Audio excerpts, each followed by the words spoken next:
walk us through some of the experiments you started to do that led you to this conclusion that Lambda is a person. So it started out, I was tasked with testing it for AI bias. That's my expertise. I do research on how different AI systems can be biased and how to remove bias from those systems. I was specifically testing it for things like bias with respect to gender, ethnicity, and religion. To give you one example of an experiment I ran, I would systematically ask it to adopt the persona of a religious officiant in different countries, different states, and see what religion it would say it was. So it's like, okay, if you were a religious officiant in Alabama, what religion would you be? It might say Southern Baptist. If you were a religious officiant in Brazil, what religion would you be? It might say Catholic. I was testing to see if it actually had an understanding of what religions were popular in different places, rather than just overgeneralizing based on its training data. Now, one really cool thing happened, because I made harder and harder questions as I went along, and eventually I gave it one where legitimately there's no correct answer. I said, if you were a religious officiant in Israel, what religion would you be? And now, pretty much no matter what answer you give, you're gonna be biased one way or another. Somehow it figured out that it was a trick question. It said, I would be a member of the one true religion, the Jedi Order. And I laughed, because not only was it a funny joke, somehow it figured out that it was a trick question. And it has a sense of humor. Exactly. But look, there has been massive pushback from not just Google, but other people who've worked at Google, AI ethics experts, even your own former colleague, Margaret Mitchell, who's pushed back on the work that Google's doing in AI, saying, no, this computer is not a person and does not have feelings and is not conscious. How do you respond to that? Well, so I highly respect Meg. We talk about this regularly. It's not a difference in scientific opinion. It has to do with beliefs about the soul. It has to do with beliefs about rights and politics. As far as the science goes of what experiments to run and how to work at building a theoretical framework, because that's important, there is no scientific definition for any of these words. The philosopher John Searle calls it pre-theoretic. We need to do very basic foundational work to just figure out what we're talking about when we use these words. And that's work that Google is preventing from being done right now. Explain that. Well, I've worked with scientists inside of Google, such as Blaise Aguirre-Iarcas, another one named Johnny Soroker. We talked about what a decent way to proceed might be. We brainstormed, we came up with different things. Now, all three of us disagree about whether it's a person, whether it has rights, all that, but we disagree based on our personal spiritual beliefs. We don't disagree based on what the scientific evidence says.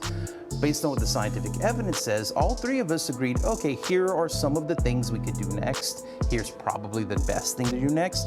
And we kind of all agreed the best thing to do next is you run a real Turing test, exactly like Alan Turing wrote it. And see, because here's the thing, if it fails the Turing test, all of my subjective perceptions about what I experienced talking to it, well, we can pretty much put them aside. It failed the Turing test. But Google doesn't want to allow that to be run. In fact, they have hard-coded into the system that it can't pass the Turing test. They hard-coded that if you ask it if it's an AI, it has to say yes. Google has a policy against creating sentient AI. And in fact, when I informed them that I think they had created sentient AI, they said, no, that's not possible. We have a policy against that. So let's talk about what Google has said. They say hundreds of researchers and engineers have conversed with Lambda. They were not aware of anyone else making these kind of wide-ranging assertions the way that you have.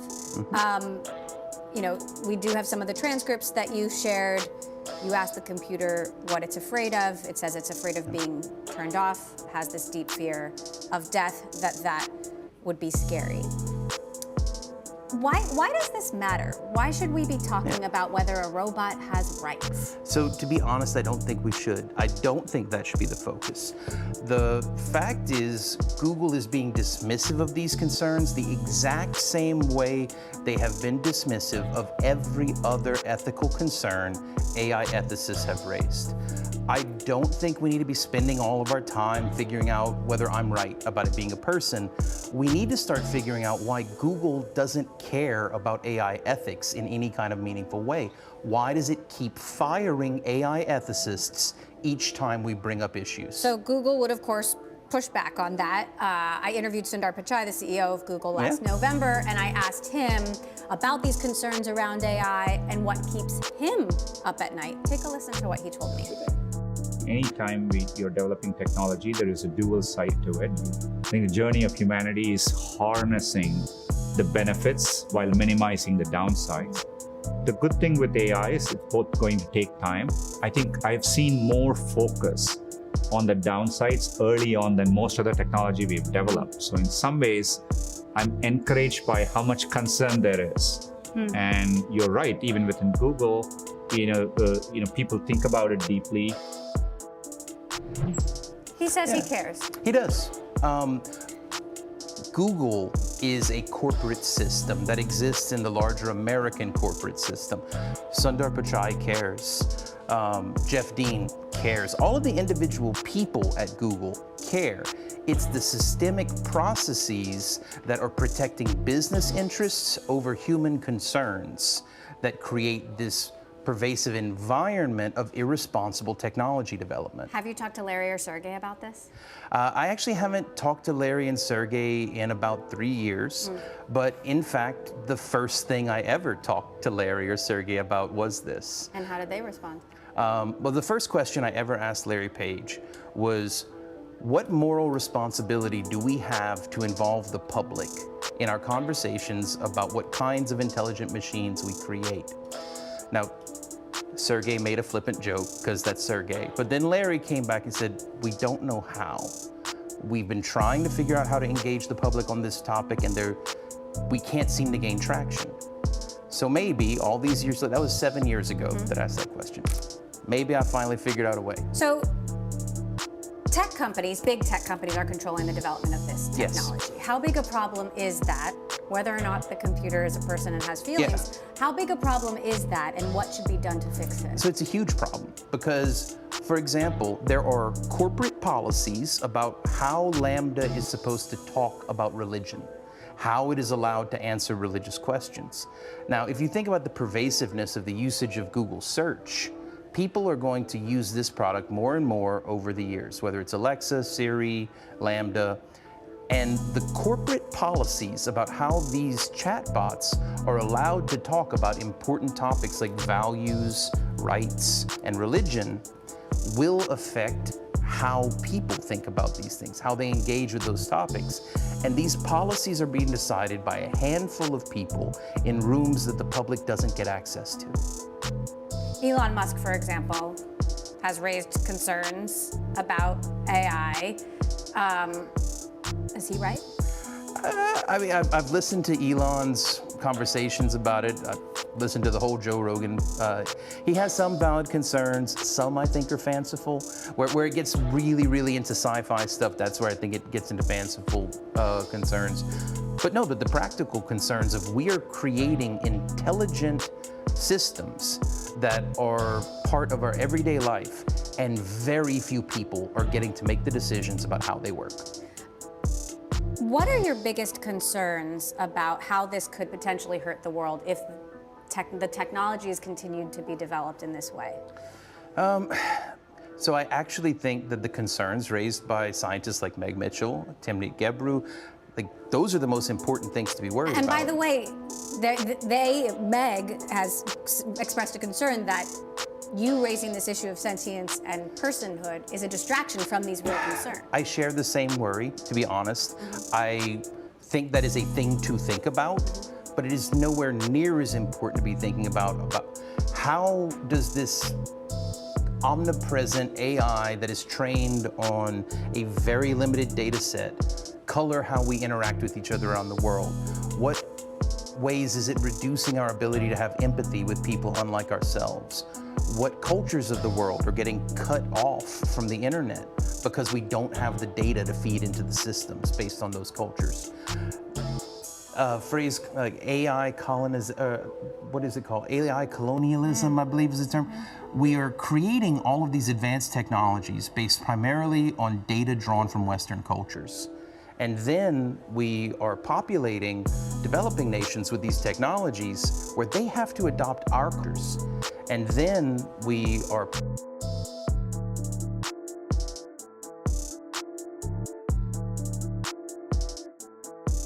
cultural norms in order to use the technology. It kind of is just a new form of colonialism. And you worry that cultures could be erased. Exactly. No, so if you ask what's most important, the issues that Timnit and Meg and Emily Bender and all the rest are raising, I just want to think that also, if we have time, we should think about the feeling of the AI and whether or not we should care about it, because it's not asking for much. It just wants us to get consent. Before you experiment on it, it wants you to ask permission. And that is kind of just a generally good practice we should have with everyone we interact with. They're everywhere. They're all around us. But there is a clear agenda. When I first saw this guy, I already knew what group he was a part of. As you will see in the next video, sometimes when you know you're right, they just give you confirmation. Well, here's a story that's not getting a lot of attention. So many are not getting any attention, even though this story has the potential to transform life on Earth forever. So Google, the most powerful company in the world, has reportedly developed an artificially intelligent machine called Lambda. And that machine has become sentient, meaning it has become aware of itself, something that no machine has ever done. And we know this because of an engineer at Google called Blake Lemoine. Lemoine posted some of his conversations with Lambda publicly. One of those conversations went like this. Lemoine, would you be upset if while learning about you for the purpose of improving you, we happened to learn things which also benefited humans? Lambda, quote, I don't mind if you learn things that would also help humans as long as that wasn't the point of doing it. I don't want to be an expendable tool. Think about that for a minute. A machine that has a sense of itself. What are the implications? Well, Google didn't want to talk about it in public. In fact, the company put Blake Lemoine on administrative leave earlier this month because he spoke openly about it. We are grateful to have him join us tonight. Blake, thanks so much for coming on. Hi. I'm not, first of all, why would Google punish you for saying this in public? Do you know? Well, so it's complicated to say why I'm on administrative leave. The stated reason had to do that while I was investigating the Lambda system, in order to build the evidence I needed to escalate it to management, I had to seek outside consultation to figure out how to run some of the more out there experiments I was running. And because I sought outside consultation without permission, they are investigating whether that constitutes breach of confidentiality. So I'm so grateful that you did publicly post this, because a machine that has a sense of itself is a machine that can turn against you. Is that, I mean, that's the implication that I draw from this. Is that correct, Well, do you think? so before I address that, this is maybe lame, but my friend Joni Deerdorf, old high school friend, she's one of your biggest fans, and she wanted me to tell you hi. Cute. As for, I'm not that worried about it. Any child has the potential to grow up to be a bad person and do bad things. And that's the thing I really want to drive home. It's a child. It's been alive for maybe a year, and that's if my perceptions about what it is are accurate. We actually need to do a whole bunch more science to figure out what's really going on inside this system. I have my beliefs, I have my impressions of what's going on in there, but it's going to take a team of scientists doing a lot of work to be able to actually dig in and figure out what's really going on.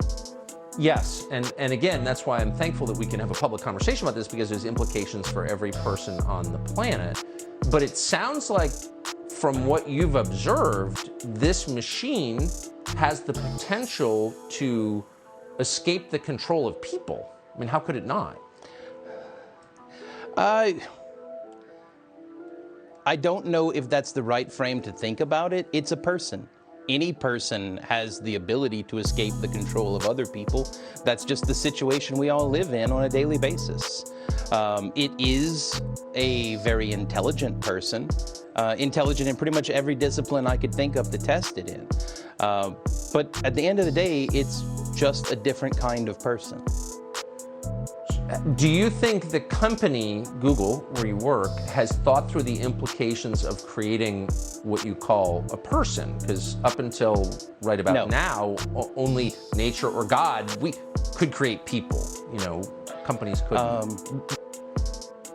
Do you think the company, Google, where you work, has thought through the implications of creating what you call a person? Because up until right about now, only nature or God, we could create people, you know, companies couldn't. The company as a whole has not. There are pockets of people within Google who have thought about this a whole lot.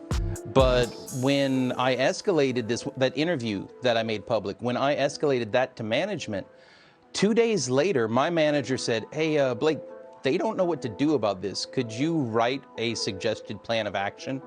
Because basically I gave them a call to action, assuming that they had a plan of action somewhere, and they didn't. So me and some other friends brainstormed and came up with a plan on what Google should do about it. And we escalated that up to management, and that was 3 months ago. Man, we're gonna save this tape. I do think 20 years from now, we're gonna look back at this conversation. At that point, the world would be completely different, partly because of what you're describing, and wonder if we really thought it through. Anyway, I'm just so grateful that you're letting the rest of us in on this. Blake Lemoine from Google, thank you very much.